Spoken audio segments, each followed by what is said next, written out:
Assalamualaikum warahmatullahi wabarakatuh. Coba ya, ada nggak?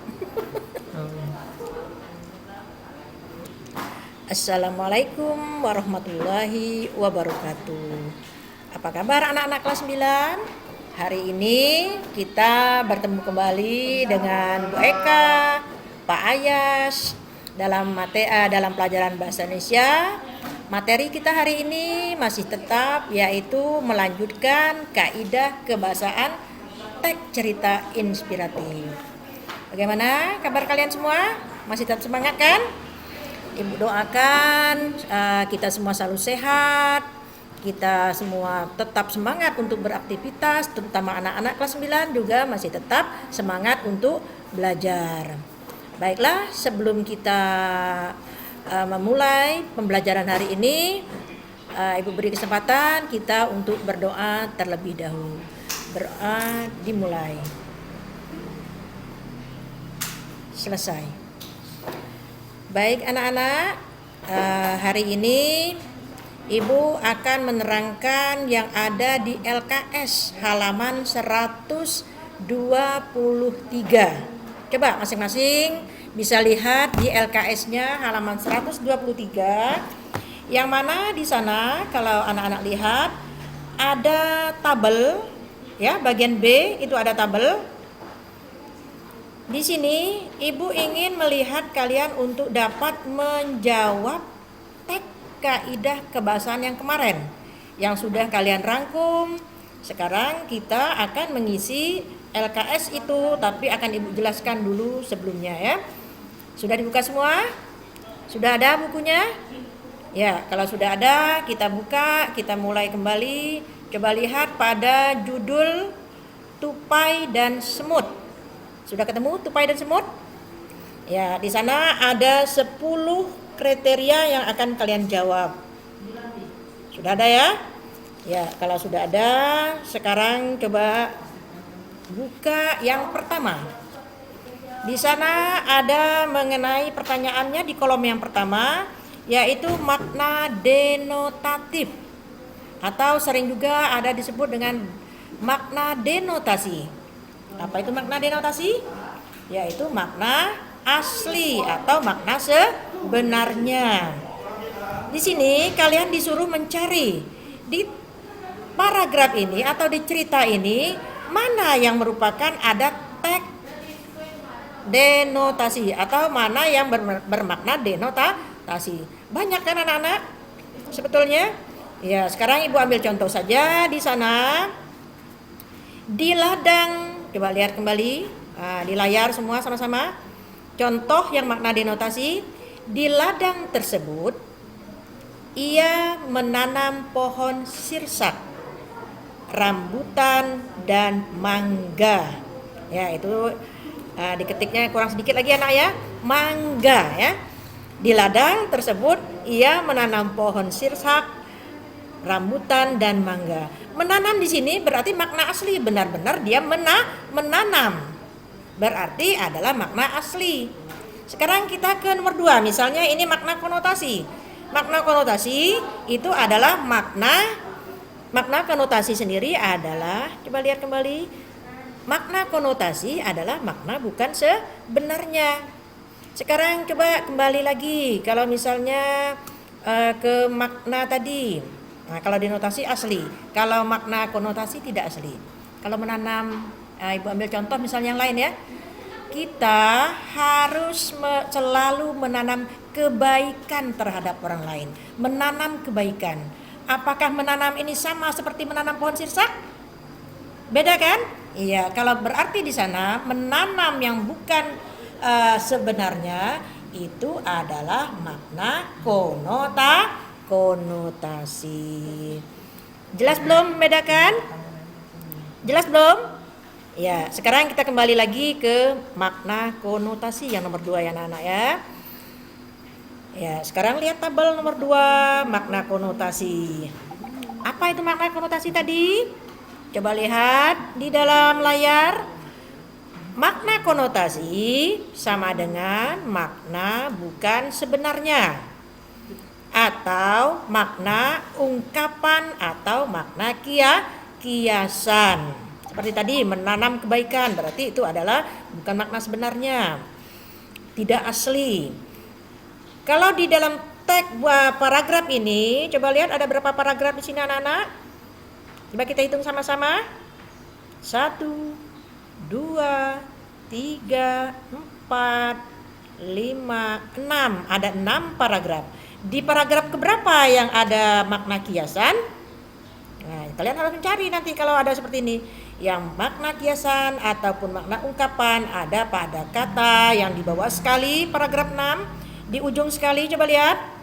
Tetaplah rendah hati meskipun orang lain tidak sepandai Anda. Di sana ada kata rendah hati. Rendah hati berarti di sana adalah makna konotasi, bukan makna sebenarnya, atau itu adalah makna ungkapan. Jelas belum? Jelas ya? Ya, sekarang Ibu lanjutkan ke nomor 3. Nomor 3, coba lihat lagi di tabel. Apa pertanyaan nomor 3? Yaitu mencari kata sifat. Kemarin kaidah kebahasaan yang sudah kalian ringkas. Walaupun ada loh, kamu bukannya ringkas menyalin kembali panjang sekali. Seharusnya ringkas saja. Kata sifat sama dengan keadaan. Banyak sebetulnya di sini keadaannya. Tapi Ibu ambil contoh saja. Di sana ada di paragraf kedua itu ada kalimat ternyata wajah khawatir petani tersebut menggores rasa haru semut hitam. Ternyata wajah khawatir petani tersebut menggores rasa haru semut hitam. Mana kata sifatnya? Yaitu pada kata keadaannya khawatir. Boleh juga keadaannya haru atau hitam. Itu menyatakan adalah keadaan. Berarti makna tersebut adalah kata sifat. Sekarang lihat kembali pada kalimat ini. Di situ ada menggores.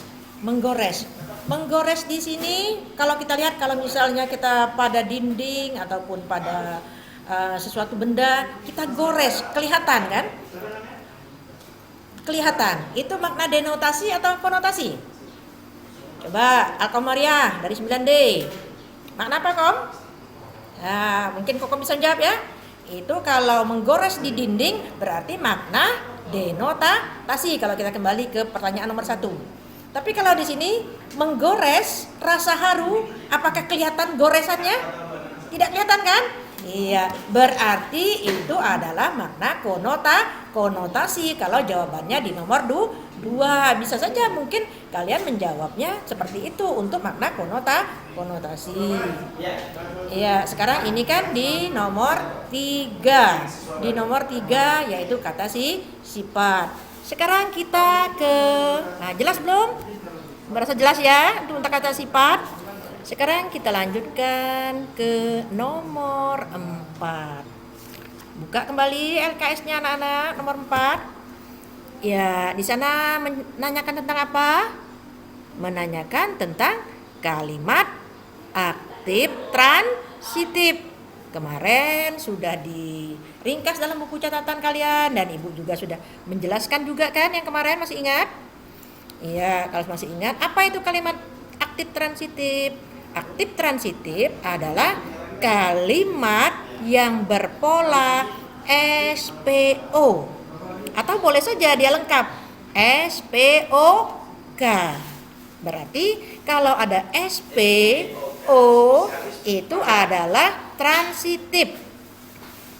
Atau boleh juga kalian lihat setelah predikat itu terdapat objek. Jadi setelah predikat, jadi transitif ini boleh saja setelah predikat itu terdapat objek. Atau boleh kalian simpulkan juga kalimat tersebut kalimat yang dapat dipasifkan. Masih ingat ya? Ya, kalau udah ingat. Oke, sekarang kita lihat kembali pada paragraf.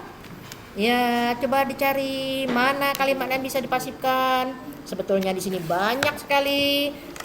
Ibu ambil contoh. Nah, coba lihat kembali anak-anak di layar kalian, di layar HP kalian. Nah, Ibu ambil contoh di sini. Terlihat seekor tupai. Terlihat seekor tupai melompat dari pohon satu ke pohon yang lain. Ya, mana di sini anak-anak? Terlihat tupai. Ya, di situ ada melompat dari pohon. Ya, itu berarti juga kalimat transitif. Atau boleh kalian lihat kembali pada paragraf ketiga. Coba lihat paragraf ketiga semua yang ada di buku LKS kalian. Ya, boleh digaris pakai pulpen. Lihat di kalimat nomor 2, paragraf 3 kalimat 2. Tupai yang melihat semut hitam berbaris. Tupai yang melihat semut hitam berbaris langsung pergi dari pohon ladang tersebut. Ya, tupai yang melihat semut hitam berbaris langsung pergi dari pohon ladang tersebut. Mana predikatnya? Kata kerjanya mana? Melihat. Tupai sebagai apa? Tupai sebagai subjek. Semut hitam berbaris itu sebagai objek. Ya, berarti sudah ada SPO. Langsung pergi dari pohon itu adalah sampai tersebut itu adalah keterangan. Tadi kata Ibu kalimat ini bisa dipasifkan. Sekarang bagaimana cara memasifkannya? Kita mulai dari objek. Semut hitam yang dilihat oleh tupai, semut hitam berbaris yang dilihat oleh tupai langsung pergi dari pohon ladang tersebut. Ya, itu berarti kalimatnya bisa dipasifkan. Itu nomor 4 ya. Sekarang kita ke nomor 5. Nomor 5 sudah dibuka. Nah, di buku LKS-nya di situ adalah pronoun, penggunaan pronoun persona. Apa itu kemarin persona? Pronoun. Kalau bahasa Indonesianya pronomina, tapi kalau bahasa Inggrisnya pronoun. Sama, itu adalah kata ganti. Kata ganti kemarin, kalian ada yang nulisnya ringkasnya, ada yang lengkap, ada yang tidak lengkap. Kata ganti itu bukan hanya satu, tapi ada 3, ada tunggal, ada jamak, harusnya ditulis. Ya, jadi nanti kalau kalian sudah SMA ataupun sebetulnya ini pelajaran SD sih. Kalian masih ingat kembali kan? Orang pertama tadi ada aku, ada saya.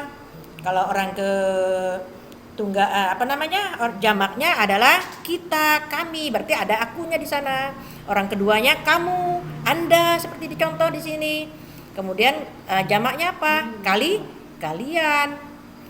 Orang kata ganti orang ketiga apa? Masih ingat? Lihat catatannya.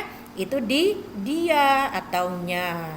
Kemudian kata ganti orang yang jamaknya, kata ganti jamaknya adalah mereka. Sekarang yang ditanya hanya satu. Nah, boleh kalian cari dari yang Ibu sebutkan. Apa ada kami, apa ada kita. Kebetulan di sini Ibu ambil contoh. Di sana ada kata ganti Anda. Orang keberapa Anda? Anda. Nah, itu berarti dia lebih sopan sama dengan kamu. Berarti orang kedua. Orang kedua tunggal. Di sana ada diambil contoh, sepandai apapun Anda, tentu Anda pasti memiliki kekurangan. Kamu garis, oh ini kata gantinya, yaitu Anda. Jelas ya? Oke, sekarang kita lanjutkan ke nomor 6. Penggunaan pronomina pronomina non persona. Itu salah ketik ya, bukan pronomina lagi. Penggunaan pronomina non persona.